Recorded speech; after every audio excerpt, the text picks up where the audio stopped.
वसलामुन अला इबादिहिल्लज़ीना इस्तफ़ा अम्मा बाद फ़अऊज़ु बिल्लाहि मिनश्शैतानिर्रजीम बिस्मिल्लाहिर्रहमानिर्रहीम।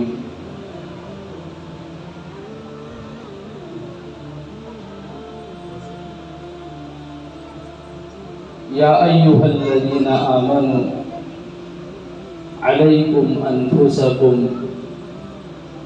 ला यदुर्रुकुम मन वल्ला इज़ा इह्तदैतुम सदक़ल्लाहुल अज़ीम।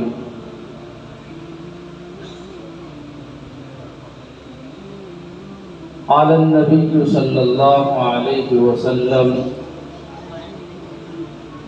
तरक्तु फ़ीकुम अमरैन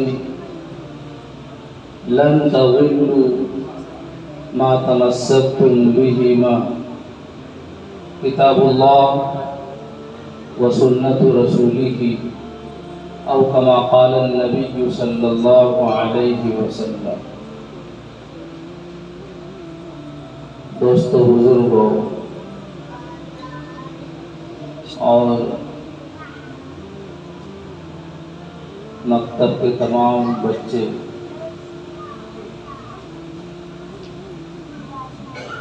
आज का जो दिन है एक इम्तियाजी शान अपने अंदर रखता है। 15 अगस्त 1947 को ये मुल्क भारत अंग्रेज़ों से आज़ाद हुआ था। ये सिर्फ एक दिन नहीं है बल्कि एक तारीख है, और ये एक दिन की तारीख नहीं है, एक सदी की तारीख नहीं है, 3 सदी पर ये तारीख मुहीत है। इसका पस मंज़र बड़ा तवील है।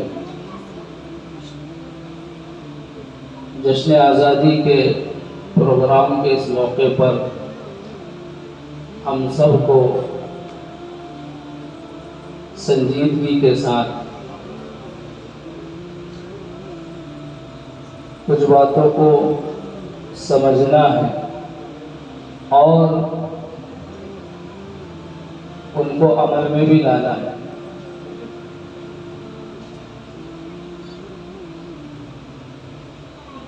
हम जानते हैं कि अल्लाह ताला ने इस उम्मत को बेहतरीन उम्मत बनाया है।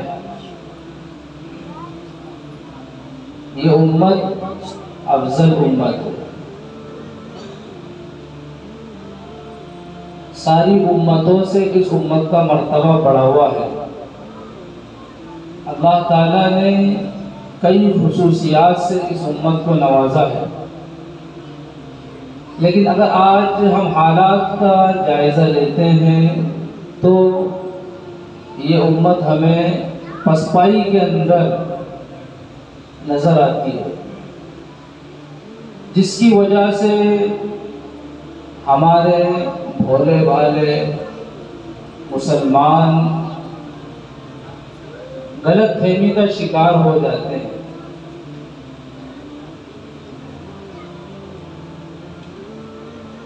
और हर इंसान शरीयत का तराजू लेकर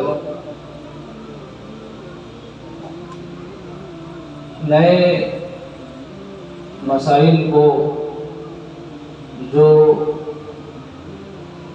दीन व शरीयत से ताल्लुक़ रखते हों या दुनियावी किसी मामले से ताल्लुक़ रखते हों, जानने की परखने की कोशिश करता है, जो कि नामुमकिन है।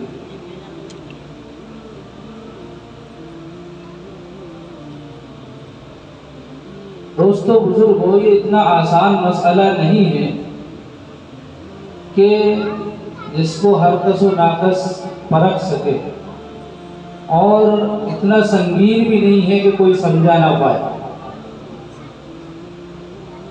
लेकिन आम तौर पर इस दौर में जो मिजाज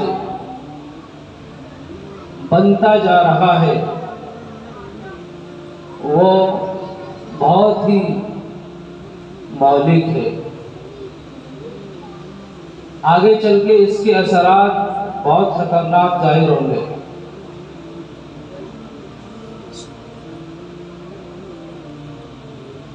आप खुद जानते होंगे, देखते होंगे, और ऐसे लोगों से हमारा साबिता भी पड़ता होगा कि कोई भी इंसान अगर उसकी किसी अहले इल्म से कोई बात हो तो वो अपनी बात मनवाने की कोशिश करता है, और वो इस जहन को लेकर बात करता है, या उसका जहन, उसकी सोच ये होती है कि मैं भी तो स्कूल का तालीम याफ्ता हूँ, मेरे अंदर भी तो सलाहियत है, और ये जो मदरसे वाले हैं ये तो अनपढ़ हैं, इनको दुनिया का कुछ अता पता नहीं है। ये इतनी खराब सोच है कि जिसकी वजह से बाज दफा इंसान गुमराही का शिकार हो जाता है। मैं इस वक्त जो बात आपसे कर रहा हूँ बड़ी तहकीकी बातें हैं। मुआशरे पर नज़र दौड़ाइए। मेरा तो रात दिन का यही काम है, लोगों से मिलना, इफ़ाम व तफ़हीम, सुलह सफाई,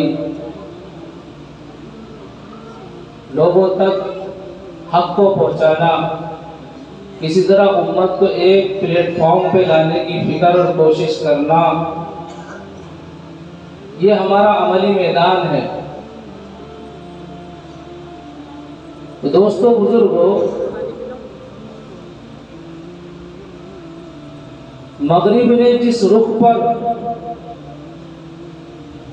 इस उम्मत को ले जाकर छोड़ा है, पर अभी छोड़ा नहीं है, अभी और आगे लेके जा रही है, वो बहुत खतरनाक रास्ता है।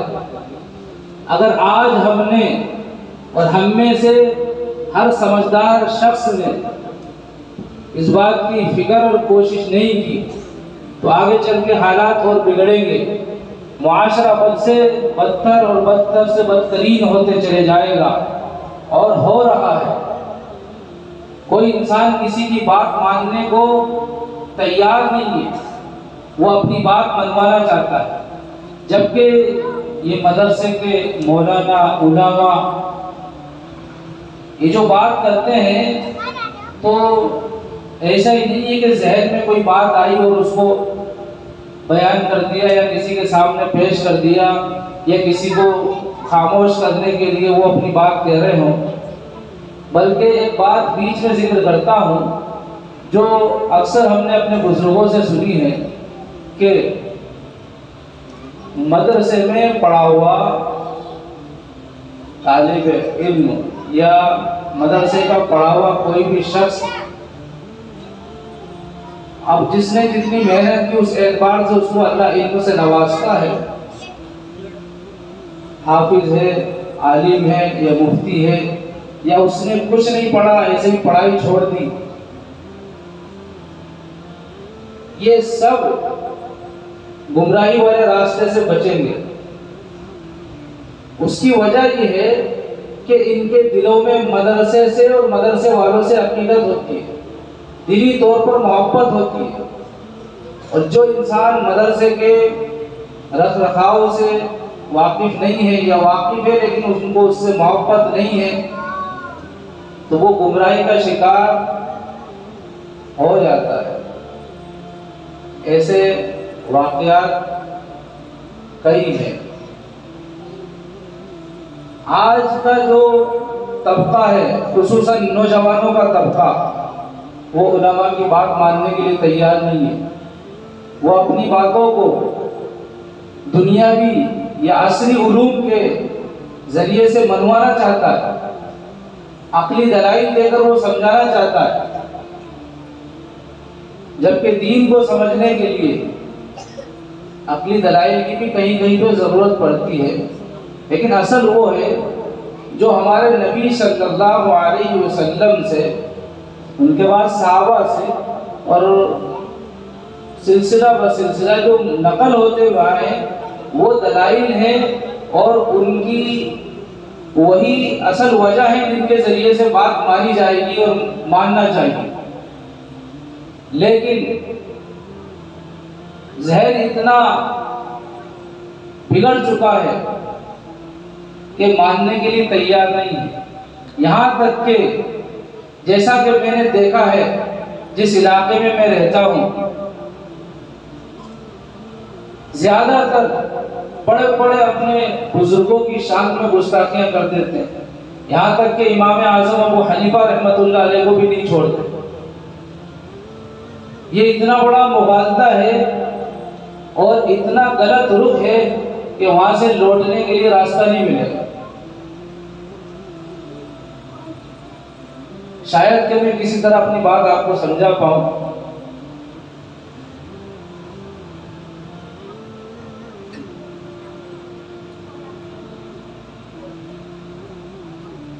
बस ये कहना चाहूँगा मैं कि एक मदरसे में पढ़ने वाला शख्स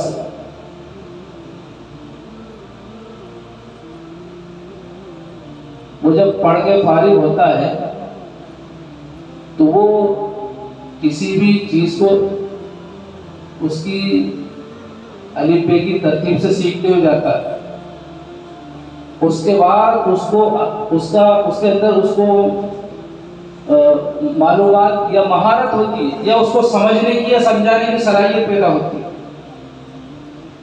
जिस इंसान ने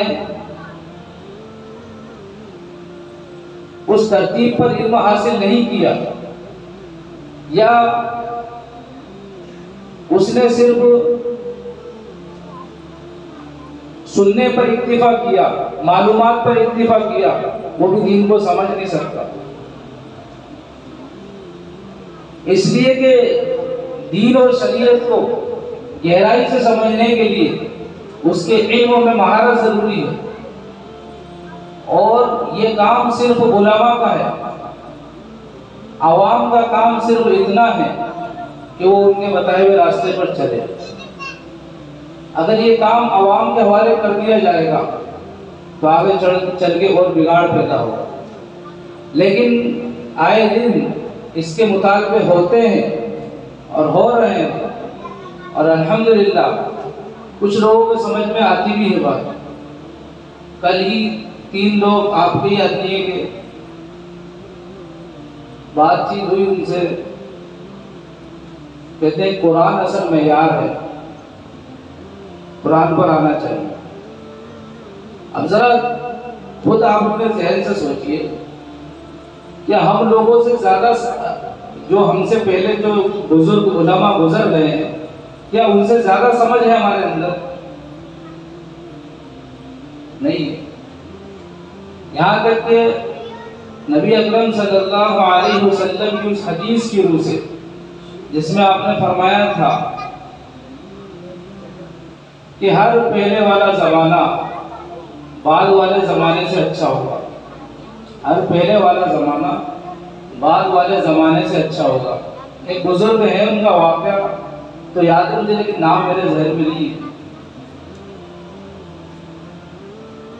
अल्लाह ताला ने उनको बड़ा रसूख दिया था इल्म के अंदर, और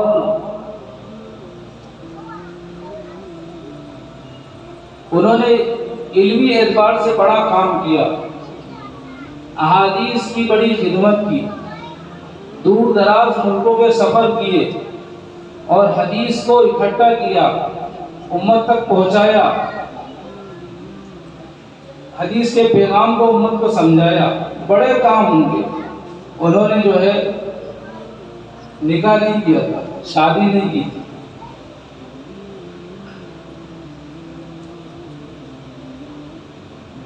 और उनके पास कई पैगाम आए निकाह के, उन्होंने रद्द कर दिए। यहाँ तक कि एक मर्तबा एक खातून से खलवत में उनकी बातचीत हुई, तो उन्होंने उसकी तरफ नजर उठाकर भी नहीं देखा, बल्कि इनकार कर दिया।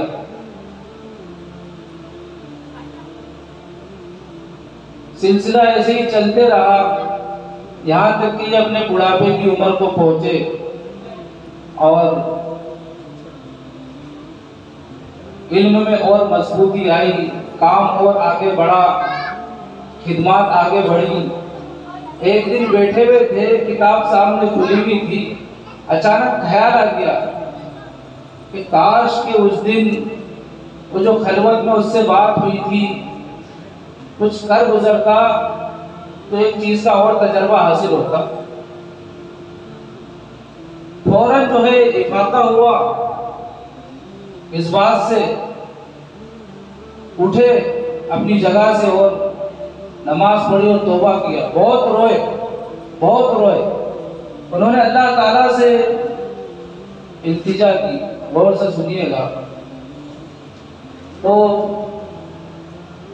ये कहा उन्होंने कि अल्लाह, मेरी तो पूरी जिंदगी पढ़ने पढ़ाने में गुजर गई, मैं तो माहिर हूँ इस लाइन का, और मेरे तो कई मुरीदीन हैं हजारों की तादाद में, और मैंने तो जो है कभी किसी की तरफ नजर उठाकर नहीं देखा।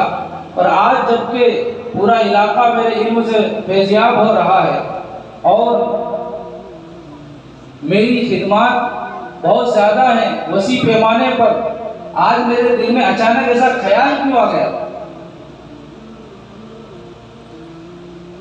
तो फिर उनके दिल में बात डाली गई कि कमाल इन सब बातों का नहीं है और कमी किसी और वजह से नहीं है, बस मामला इतना सा है कि जिस वक्त जवानी में खलवत के अंदर खातून से तेरी बात हुई थी, वो ना तेरे इल्म का कमाल था कि तू बच गया, ना तेरे तकवे का कमाल था कि तू बच गया।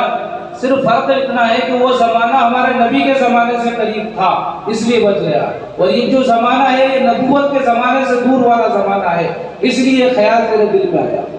मैं बताना चाह रहा हूँ कि हर बात वाला जमाना बुरा होगा और उससे पहले वाला जमाना अच्छा होगा। तो हमसे पहले जो जमाने गुजर गए, जो अदवार गुजर गए, वो इस जमाने से बदरजहा बेहतर थे। तो ये कहना कि साहब उन लोगों के अंदर किसी बात की कमी थी या उन्होंने हदीसें घड़ ली या उन्होंने अपनी तरफ से कोई राय कायम कर दी, ये सरासर जो है ज्यादती है।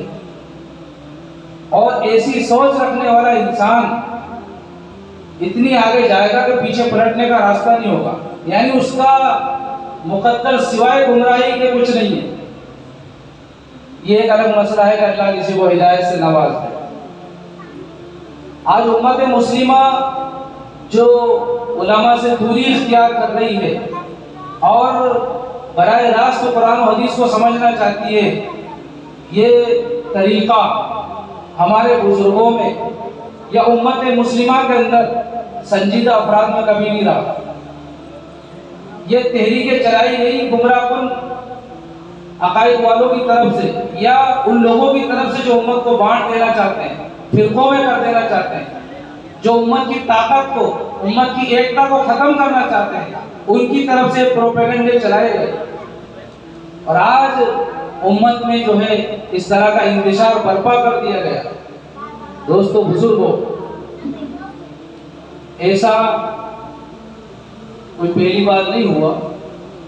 राय नबी के ज़माने में भी सहाबा की अलग अलग रही, बुजुर्गों के ज़माने में भी अलग अलग रही, लेकिन वो एक दूसरे की बात को समझते थे, एक दूसरे की बात को समझते थे। और अगर वो उनकी बात से, पहला साथी दूसरे की बात से अगर इत्तिफाक नहीं भी करता था, तो उनके इस राय के इख्तिलाफ की वजह से उनके मामलात में इख्तिलाफ नहीं होता था, उनकी जिंदगियों में उससे टकराव नहीं होता था। लेकिन आज सिर्फ इस बात पर कि राय अलग अलग थी, टीम बन जाती है, ग्रुप बन जाते हैं, गिरोह बन जाते हैं। ये तरबियत की कमी है। ये इस बात की तरफ इशारा है कि हम जो है सिर्फ मालूमात चाहते हैं या मालूमात फैलाना चाहते हैं या हम अपना लोहा मनवाना चाहते हैं, हम हकीकत से दूर भागना चाहते हैं। जबकि अल्लाह ताला ने हर इंसान को अपनी जिंदगी का मुकल्लफ बनाया है। हर एक से उसकी जिंदगी के बारे में पूछा जाएगा, उसके ऊपर जो अहकाम आयद हैं उनके बारे में पूछा जाएगा। दूसरा क्या कर रहा था इसके बारे में नहीं पूछा जाएगा। हालांकि उसके ऊपर जो जिम्मेदारी डाली गई है उन जिम्मेदारियों में एक ये भी है कि वो खुद अपनी आखिरत की फिक्र के साथ साथ दूसरे की आखिरत की भी फिक्र करे, दूसरे को भी राह रास्ते की तरफ लाने की फिक्र करे। लेकिन इसका ये मकसद नहीं है कि उस फिक्र में वो टीम बना ले, ये मतलब नहीं। तो कहीं ना कहीं तरबियत का ऐसा फुकदान या हकीकत को समझने की ऐसी गलतियां हो रही हैं हमारे मुआशरे के नौजवानों से, जो टकराव का जरिया बन रही है, जो इख्तिलाफ का जरिया बन रही है। इसलिए दोस्तों बुजुर्गों, अगर हम मुंतशिर होंगे तो कोई भी तोड़ देगा, हमारी ताकत खत्म हो जाएगी। और अगर हम एक होंगे तो हमारी ताकत को कोई तोड़ नहीं पाएगा। मुत्तहिद हो तो बदल डालो निज़ाम गुलशन, और मुंतशिर हो तो मरो, शोर मचाते क्यों। मुंतशिर है हम, हर एक अपनी जिंदगी में मस्त है और उसको आखिरत की भी फिक्र नहीं है। जिनको आखिरत की फिक्र थी उनकी जिंदगियों को पढ़िए। वो इफ़ाम व तफ़हीम का मामला करते थे, सुलह सफाई करते थे, एक दूसरे को समझाते थे और उनके लिए रातों में उठ कर दुआएं क्या करते थे।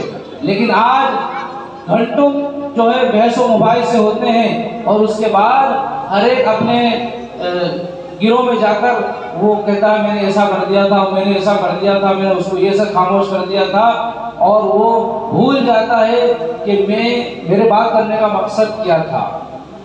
ये इंतशार का माहौल बनाने वाली बातें हैं। उम्मत को इत्तिहाद की ज़रूरत है, उम्मत को इत्तिहाद की ज़रूरत है।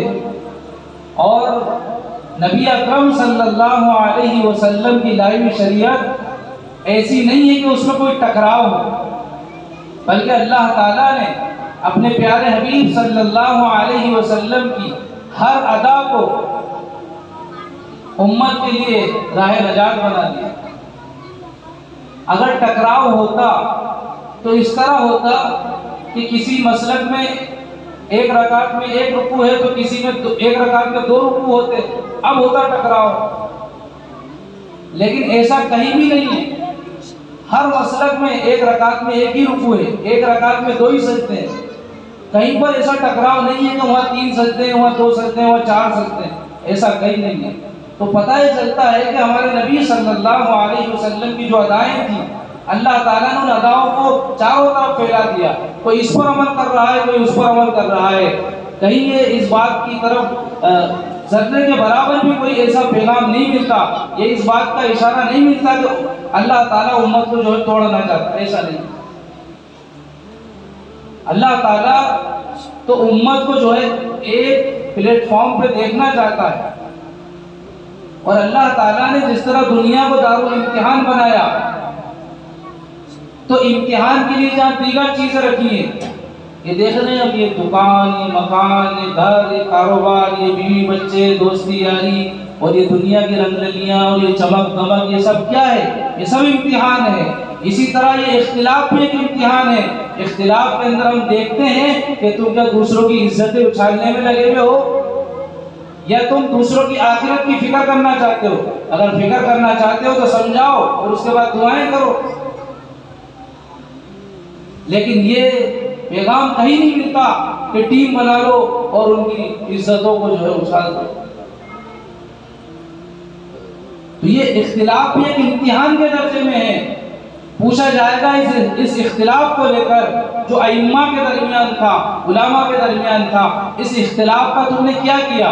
क्या इसको वाकई इसको इम्तिहान की हद तक रखा, या इसको तुमने अपनी जो है बिरादरी में या अपने मुआशरे में अपना नाम कमाने के लिए या दूसरों को रुस्वा करने के लिए इसको इस्तेमाल किया, या इस इख्तिलाफ में ही फंस गए और अक्सर आखिरत को भुला दिया, आखिरत के मकसद को भुला दिया।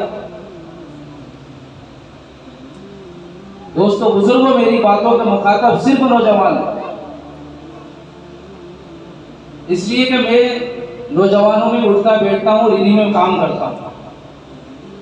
मैं राजस्थान तक भी गया, नौजवानों की टीमों से मुलाकातें की, बातचीत की, जहाँ पर थोड़ा सा एजुकेशन है, इल्म है, असली इल्म है, वहीं पर जो है अइम्मा को लेकर इख्तिलाफ। ऐसी ज़हनियत पहले कभी नहीं रही। हमारे उस्ताद हजरत मौलाना अब्दुल्ला हसनी साहब रहमतुल्लाह अलैह फरमाया करते थे, पहले जिहालत अनपढ़ थी, अब की जिहालत पढ़ लिख गई है। पहले की जिहालत से इतना खतरा नहीं था, अब की जिहालत से ज्यादा खतरा है, क्योंकि ये जिहालत पढ़ी लिखी है, ये समझने के लिए तैयार नहीं है। और पहले की जिहालत अनपढ़ थी, उसको समझाते थे और समझ जाते थे, तो बड़े खतरे की बात है। इसलिए हर इंसान अपनी आखिरत को सामने रखे और उलमा के आगे जबान दराजी ना करे। अगर कोई आलिम साहब, कोई मुफ्ती साहब आपको गलत मसला बता देते हैं, बताएगा कोई भी नहीं। किसी को जहन्नम अच्छी नहीं लग रही है, क्यों हम फ्री में जहन्नम में जाना चाहें? तुम्हारी वजह से हम क्यों जहन्नम में जाना चाहें? कोई आपको गलत मसला नहीं बताएगा, लेकिन अगर आपको ऐसा लग रहा है कि गलत बता रहे हैं तो इनकी पकड़ होगी। लेकिन सारी बातें जहन में है, सामने वाला कह भी रहा है कि हाँ आपकी बातें समझ में आ गई, लेकिन मैं थोड़ा और सोचूंगा, मतलब कुछ भी समझ में नहीं आया। हजरत इस बारे में राय दीजिए, क्या करना चाहिए? कोई मसला रखा सामने, हजरत ने राय बता दी, ये ऐसा कर लो, और फिर उसी बात को अपने मुआशरे में जो है, अपने साथियों में उस बात को जो है, उस बात को लेकर उन हजरत की बेइज्जती की जाए। उनको जब पता चलेगा उन हजरत को, हाफिज साहब, आलिम साहब, मुफ्ती साहब को, उनके दिल पे क्या गुजरेगी? वो आपको समझ रहे थे कि मुखलिस इंसान है, देखो कितना दीनदार इंसान है, ये कोई काम कर रहा है हमसे मशवरा करके कर रहा है, आपकी इज्जत थी उनके दिल में। लेकिन जब पता चला ये तो मेरे पीठ पीछे ऐसा कर रहा है, आपने पहले तो उनको इज्जत दी, उनसे राय मांगकर, और फिर आपने उनकी राय पर अमल नहीं किया। इसका अफसोस नहीं है, लेकिन उनकी उस राय को लेकर उनको बदनाम करने की कोशिशें की, फिर उनके दिल पे क्या गुजरी? ऐसा हो रहा है। दोस्तों बुजुर्गों, ये तो वो बातें थी जिसकी वजह से उम्मत में इंतशार हुआ और हो रहा है। लेकिन बाज इख्तिलाफ वो हैं जो उलमा और अवाम से हटकर सिर्फ अवाम ही अवाम में है, और जिसकी बुनियाद दीन और शरीयत नहीं है, जिसकी बुनियाद सिर्फ जो है ये है कि मैं अच्छे खानदान का हूँ और वो निचले खानदान का है, और हमारी गोद ये है तो उसकी ज़ात ये है, ये बुनियाद है। इसको बुनियाद बनाकर आपस में इख्तिलाफ है, जबकि ज़ात, पात, खानदान, बिरादरी, इसके बारे में तो नबी सल्लल्लाहु अलैहि वसल्लम ने फरमाया कि मैं सब अपने पैरों तले रोनता हूँ इसको। ला फज़्ल लिअरबिय्यिन अला अजमी वला लिअरबिय्यिन अला अजमी वला लिअहमर अला अस्वद वला लिअस्वद अला अहमर कुल्लुकुम मिन बनी आदम व आदम मिन तुराब औ कमा क़ाल नबी सल्लल्लाहु अलैहि वसल्लम। कि किसी अरबी को अजमी पर और किसी अजमी को अरबी पर कोई फजीलत हासिल नहीं थी। पहले के ज़माने में ये था कि जिन लोगों को फसी अरबी आती थी, और अरबी तो होती फसी है, तो वो दूसरे उन लोगों पर जो हज के लिए जाते थे या तिजारत वगैरह की वजह से उनका लेन देन होता था, बातचीत होती थी, तो बेचारे अजमी लोग होते थे। अरब के अलावा जितने भी दुनिया में लोग आबाद है सब अजमी हैं, वो सही बोल नहीं पाते थे, अपनी बात समझा नहीं पाते थे, तो उनको गूंगा कहते थे कि तो गूंगे हैं, इनको बोलना नहीं आता। नबी ने फरमा दिया कि किसी अरबी को, यानी किसी अरब के रहने वाले को गैर अरब के रहने वाले पर कोई फजीलत हासिल नहीं, और ना ही किसी अजमी को अरबी पर फजीलत हासिल है। किसी ने अरबी सीख ली तो वो ये ना समझे कि मैं तो अरब वालों से भी जो है आगे बढ़ गया हूँ, ऐसा नहीं है। किसी अजमी को अरबी पर कोई फजीलत हासिल नहीं। फजीलत का जो मेयार है वो आगे चल के बताया। आगे एक बात जो बताना चाह रहे हैं कि किसी काले को किसी गोरे पर कोई फजीलत हासिल नहीं है। गौर करो आप इस जुमले पर, किसी गोरे को किसी काले पर कोई फजीलत हासिल नहीं है। कोई इंसान गोरा है, वो अपने गोरे पर की वजह से काले को कमतर समझ रहा है, तो वो जो है शरीयत के खिलाफ जा रहा है। ये तो बात समझ में आती कि गोरा इंसान काले को कमतर ना समझे, लेकिन काला गोरे को कमतर समझे, ये बात समझ में नहीं आती। हदीस में ये है कि कोई गोरा काले को कमतर ना समझे, कोई काला किसी गोरे को अफजल ना समझे, एक दूसरे को जलील ना समझे। किसी काले को किसी गोरे पर, किसी गोरे को किसी काले पर कोई फजीलत हासिल नहीं है।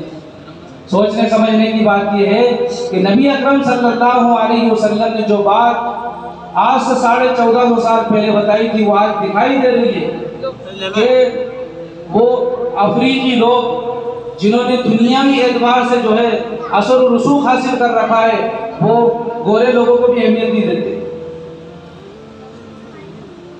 वो काले हैं असलन, उनकी नस्ल काली है। या हम अपने इलाके में देख ले, कोई इंसान काला है, इल्म कमाल की वजह से, खानदान की वजह से उसको अल्लाह ने बढ़ा दिया, तो वो दूसरे गोरे लोगों को कमतर समझ रहा है। या वहां के हबशी लोगों का ये अकीदा या ये उनकी सोच और फिक्र कि जो काले होते हैं वो मजबूत होते हैं और जो गोरे होते हैं वो कमजोर होते हैं, इसलिए वो गोरों को कमतर समझते हैं और अपने आप को अच्छा समझते हैं। किसी को किसी पर कोई फजीलत हासिल नहीं है। फजीलत का जो मेयार है वो है तक़वा। फरमा दिया कुल्लुकुम मिन बनी आदम, तुम सब की सब आदम की औलाद हो। तुम एक बाप और एक माँ के जरिए दुनिया में आए हो। तुम सब का बाप एक है, हजरत आदम अलैहिस्सलाम। तुम सब की माँ एक है, हजरत हव्वा अलैहिस्सलाम। तो तुम एक माँ बाप की औलाद हो, तुम एक खानदान के लोग हो, तुम्हारे में कोई तफरीक नहीं होना चाहिए। अगर किसी को बड़ा मर्तबा, किसी को छोटा मर्तबा मिल सकता है अल्लाह के नजदीक, तो वो तकवा है। कुल्लुकुम मिन बनी आदम व आदम मिन तुराब, आदम तो मिट्टी से बने हुए थे। कुरान में फरमाया या अय्युहन नास इन्ना खलक़नाकुम मिन ज़करिन व उन्सा व जअलनाकुम व शुऊबन व क़बाइला लितआरफू इन्न अक्रमकुम इंदल्लाहि अत्क़ाकुम। ये तक़वे इंसान की अफजलियत का मेयार तक़वा है। यानी कौन इंसान अल्लाह से ज्यादा डरने वाला है? जो इंसान अल्लाह से ज्यादा डरने वाला है वही अल्लाह के नजदीक सबसे ज्यादा मुक़द्दस और मुहतरम है। लेकिन अलमिया ये है, हालात ये बताते हैं कि अल्लाह से डरने वाले तो बहुत ही मुख्तसर, बहुत ही कम तादाद में लोग मिलेंगे। दुनिया में सबसे डर रहे हैं, लेकिन अल्लाह का डर नहीं है। अल्लाह का डर नहीं, जबकि अल्लाह का डर ही इंसान के लिए हर भलाई की चाबी है और हर गुनाह से रोकने के लिए जो है, हर गुनाह से रोकने का अमल है। ब्रेक समझ लीजिए आप, अगर गाड़ी के अंदर ब्रेक ना हो तो बगैर ब्रेक वाली गाड़ी कोई नहीं चलाएगा। कोई चलाए बताओ? सबसे पहले इंसान किसी दूसरे की गाड़ी पर बैठता है तो पहले ब्रेक चेक करता है, इसमें ब्रेक है या नहीं है। जिस गाड़ी में ब्रेक ना हो उस गाड़ी को कोई चलाना पसंद नहीं करेगा, चाहे वो कितनी खूबसूरत और अच्छी गाड़ी क्यों ना हो। तो जिंदगी की गाड़ी का जो ब्रेक है वो है अल्लाह का डर। अगर अल्लाह का डर दिल में होगा तो इंसान गुनाह से बचेगा, अल्लाह का डर दिल में होगा तो इंसान भलाई करेगा। आज लोगों के दिलों से अल्लाह का डर रुखसत हो गया, अल्लाह का डर नहीं है। तो इस अल्लाह से न डरने की वजह से इंसान जो है आपस में दस्त गिरेबा है, खाना जंगी का माहौल है, मुआशरे में लड़ाइयाँ हैं, रिश्तेदारों में लड़ाइयाँ हैं, भाई भाई में लड़ाइयाँ हैं। और एक बात खूब अच्छी तरह समझ लीजिए आप कि अगर आमाल के एतबार से गौर से सुनना तो रहा, इधर मुतवज्जे होकर,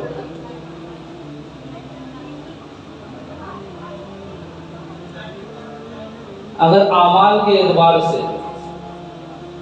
आगे मत सुनना, लेकिन ये बात सुन लो गौर से, ताकि किसी का कुछ भला हो जाए, मेरा ही कोई भला हो जाए। गुनाहों से तो कोई भी बात नहीं। अमाल के एतबार से अगर कहीं कोई कमी कोताही रही तो उम्मीद है इस बात की कि अल्लाह दरगुजर कर देगा।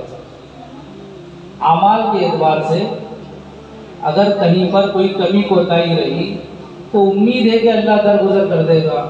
नमाज में जैसा इखलास होना चाहिए था नहीं था, जिस तरह का खुशू होना चाहिए था नहीं था, कुरान पढ़ रहे हैं कुरान में हर्फ की अदायगी जैसे होना चाहिए थी नहीं थी।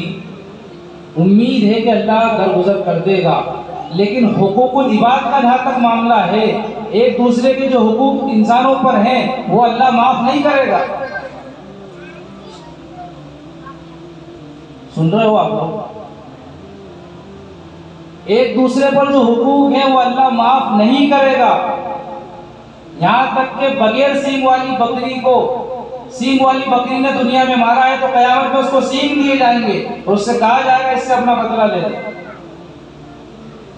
क्यों माफ नहीं करेगा? अल्लाह तो हर चीज पर कादिर है। गौर से सुनना भाई, अल्लाह तो हर चीज पर कादिर है। वो चाहे तो माफ कर सकता है, उसके कब्जे कुदरत में हर चीज है, वो जो चाहे कर सकता है, उसकी शान निराली है, वो बेमिसल और बेमिसाल है। फिर भी अल्लाह माफ नहीं करेगा। उसकी वजह ये है, मैंने अपने बुजुर्गों से अपने उस्तादों से सुना है कि अल्लाह ताला ने सबको मिट्टी से बनाया है। अगर आपके जिस्म में कोई सुई चुभाए तो मुझे पता है सुई चुभाने की तकलीफ क्या होगी, और अगर मेरे जिस्म में आप सुई चुभाओ तो आपको पता होगा कि तकलीफ कितनी होगी। जानते हैं कि नहीं जानते आप? अगर किसी दूसरे को सुई चुभा रहे हैं तो जिसको सुई चुभाई जा रही है उसको तो पता चलेगा ही सही कि कितनी तकलीफ हो रही, लेकिन चुभाने वाला भी जानता है कि तकलीफ कितनी होगी, क्योंकि उसके पास भी वही मिट्टी का जिस्म है और आपके पास भी वही मिट्टी का जिस्म है। तो ये इंसान महसूस कर सकता है कि किसी को तकलीफ देने पर क्या तकलीफ होती है, क्या दर्द होता है। माँ बाप के हक अदा नहीं करो तो इंसान को एहसास होता है कि क्या तकलीफ होगी माँ बाप को।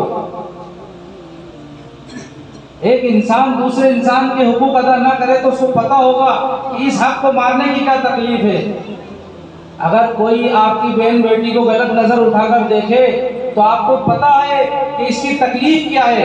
कोई आपकी बहन बेटी को गलत नजर उठाकर देखेगा तो क्या तकलीफ होगी आपको, इस तकलीफ का अंदाजा आपको है, उसके बाद भी आप इस गुनाह को कर रहे हैं, तो फिर इसको अल्लाह माफ नहीं करेगा, इसकी सजा तो भुगतना है। क्योंकि अल्लाह ताला ने इंसानी हुकूक का जहाँ जो मामला है वो इंसानों को दे दिया। इंसान, नबी ने फरमाया क़यामत के दिन सबसे बड़ा मुफलिस और कल्लास और गरीब इंसान वो होगा जो बहुत सारी नेकियां लेकर आएगा लेकिन किसी को गाली दी होगी, किसी का दिल दुखाया होगा, किसी का कोई हक मारा होगा। लोग आएंगे और उसकी नेकियों में से लोग नेकियां ले लेकर चले जाएंगे, यहाँ तक कि नेकियां खत्म हो जाएंगे तो लोग उसको ऊपर गुनाह डाल डाल के चले जाएंगे। बहुत सारी नेकियां होने के बाद भी वो इंसान जहन्नम में जाएगा। पता क्या चला कि हुकूक तो अदा करना है, दुनिया में नहीं करोगे आखिरत में अदा करना है। तो आज जो खाना जंगी है, मुआशरे में जो लड़ाइयाँ हैं वो इसी बात की हैं कि हम एक दूसरे के हुकूक अदा नहीं करते। हर इंसान ये तय कर ले कि मुझे दूसरों के हुकूक अदा करना है।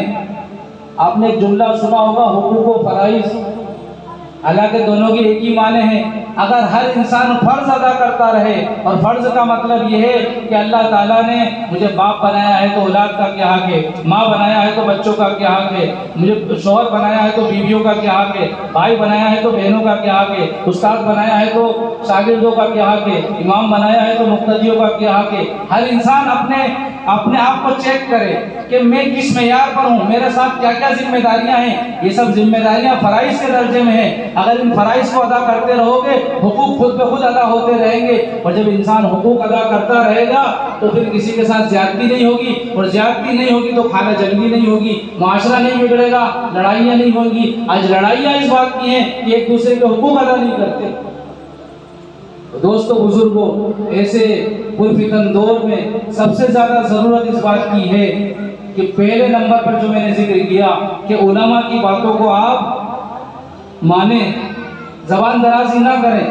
अगर वाकई आप कुछ सीखना चाहते हैं कि मैं इस चीज़ को समझना चाहता हूँ, जैसे कि मेरे सामने एक बात आई थी आज से कुछ दिन पहले कि हम क्यों ना कुरान को जो है मेयार बनाएं और कुरान के हिसाब से जो है अमल करें। हम सब कुछ छोड़ दें, बुजुर्गों की बातें, अक़वाल सब छोड़ दें, कुरान को मेयार बनाएं। मैं इनका एक फिरका और बन जाएगा, मेरा और तुम्हारा फिरका कुरान वाला, और बना भी रखा है बहुत सारों ने। तो अगर हम चाहते हैं उम्मत की इस्लाह हो तो उम्मत के अंदर जुड़कर काम कीजिए। आपकी भी इस्लाह होगी, उम्मत की भी इस्लाह होगी इंशाअल्लाह। और इसके लिए ज़रूरी है कि जो उलमा हैं, जिन्होंने अपनी ज़िंदगी का एक बहुत लंबा अरसा मदरसों में गुजारा, वो जो दीन जानते हैं। एक आम इंसान सिर्फ किताबें पढ़कर वो दीन नहीं जान सकता। मालूमात हासिल करना एक झाग की तरह है, जिसको मौज कभी इधर ले जाती है, कभी उधर ले जाती है। मालूमात जिसके पास है वो तो झाग की तरह है, मौज उसको कभी इधर कभी उधर करती रहती है। इल्म वो होता है जो ठोस होता है, जिसमें जो है जरा सी भी लचक नहीं होती है, जिसमें झोल नहीं होता है, जिसमें शक व शुबे की कोई गुंजाइश नहीं होती है। कुरान ने सबसे पहला इसका जो है दावा किया, और अपने दावे में कुरान सच्चा है। ला रैब फी, ये कुरान करीम वो किताब है जिसमें कोई शक नहीं। तो इल्म वो जिसमें शक की कोई गुंजाइश ही नहीं। तो जाहिर सी बात है, आपने किताबें पढ़ी हैं या कहीं सुना है, मालूमात है आपके पास, लेकिन एक मदरसे का पढ़ा हुआ उसके पास इल्म है, वो उसके एक एक हर्फ के उतार चढ़ाव को जानता है, वो लफ्ज़ की गहराई को जानता है, जुमले की गहराई को जानता है। और आप उस गहराई को नहीं जानते, आपके पास सिर्फ मालूमात है। उस गहराई को समझने के लिए आपको अलिफ से लेकर जो है बुखारी तक पढ़ना पड़ेगा, और उसके आगे भी कुछ मरहले हैं जहाँ तक जो है किसी चीज़ में खुसूसियत हासिल करना पड़ेगी। जब जाके आपके पास आपके अंदर वो सलाहियत होगी कि आप किसी आलिम से जो है मुनाजरा और मुकाबला कर सके। आप कभी मदरसे गई नहीं, कभी किताबें पढ़ी नहीं, और आप जो है सिर्फ जो है अपने असली उलूम यानी दुनियावी यूनिवर्सिटियों के, कॉलेज के या स्कूल के इल्म की बुनियाद पर आप उलामा से जो है ज़बान दराजी कर रहे हैं, इसका अंजाम बहुत खतरनाक होने वाला है। दूसरी बात यह है कि आपसी रंजिशों का जो मेयार हमने बना रखा है, शरीयत में इसकी कोई गुंजाइश नहीं है। अल्लाह ताला ने जो मेयार बनाया है वो तक़वे को बुनियाद बनाया है। हम अपनी ज़िंदगी में तक़वा पैदा करें, अल्लाह का डर पैदा करें, एक दूसरे के हुकूक अदा करें, तो इंशाअल्लाह हम इसी तरह खुश रहेंगे, सरसब्ज़ सादाब रहेंगे, और हर साल जो है जश्न आज़ादी भी मनाते रहेंगे। वरना अगर हम हुकूक अदा ना करें तो हमारे भी हुकूक कोई अदा नहीं करेगा, और सिर्फ जलसे कर लेंगे, कई प्रोग्राम में सुन लेंगे, या खुद हम रैली निकाल लेंगे। तो दोस्तों बुजुर्गों, एक आज़ादी की नकल तो हो सकती है, लेकिन हकीकी आज़ादी वही है कि दिल भी सुकून में हो, दिमाग भी सुकून में हो, ज़िंदगी में सुकून ही सुकून हो। और ये उसी वक्त हो सकता है जब हम फ़राइज़ को अदा करें। फ़राइज़ को अदा करेंगे, हुकूक खुद ब खुद अदा हो जाएंगे। और उसके लिए ज़रूरी है कि अल्लाह ने जो जिम्मेदारियाँ हमारे ऊपर रखी हैं, उन जिम्मेदारियों को अपने उलमा में समझें और उसकी रोशनी में जो है अमल करें। अल्लाह ताला से दुआ है कि अल्लाह ताला आज़ादी के इस मौके पर हम सबको जो है हकीकी आज़ादी के दिन दिखाए, ये दुआ करते हैं। और आज़ादी की मुबारकबाद आपको और जहाँ तक आवाज़ जा रही सब लोगों को पेश करते हैं कि अल्लाह ताला इस आज़ादी को सही मानों में हमारे लिए जो है मुबारक बनाए, और तमाम उम्मत मुस्लिमा के लिए आज़ादी को जो है मुबारक बनाए, यानी हकीकी आज़ादी अल्लाह ताला हम सबको नसीब फरमाए। और ये यकीनी बात है कि जब कौम गुलाम होती है, अल्लाह की गुलामी से निकल जाती है, तो कौमें उसको गुलाम बनाती हैं, अफराद उसको गुलाम बनाते हैं, राजे महाराजे उसको गुलाम बनाते हैं, ताकतवर उसको गुलाम बनाते हैं, इक़्तिदार उसको गुलाम बनाते हैं। और जब इंसान अल्लाह की गुलामी में आ जाता है तो दुनियादार खुद ब खुद छटते चले जाते हैं। इसी पैगाम को लेकर अल्लाह ताला ने अपने हबीब सल्लल्लाहु अलैहि वसल्लम को भेजा था, और इसी पैगाम को सहाबा किराम लेकर दूर दराज मुल्कों में गए हैं। अल्लाह ताआसाना लिनुखरिज मन शाअ मिन इबादतिल इबाद इला इबादतिल्लाहि वहदह व मिन ज़ीक़िद दुनिया इला सआतिहा व मिन जौरिल अदियान इला अदलिल इस्लाम। अल्लाह ताला हम सबको अमल की तौफीक अता फरमाए। आमीन व आखिर दावाना। जज़ाकल्लाहु खैरन, अहसन खैर जज़ा।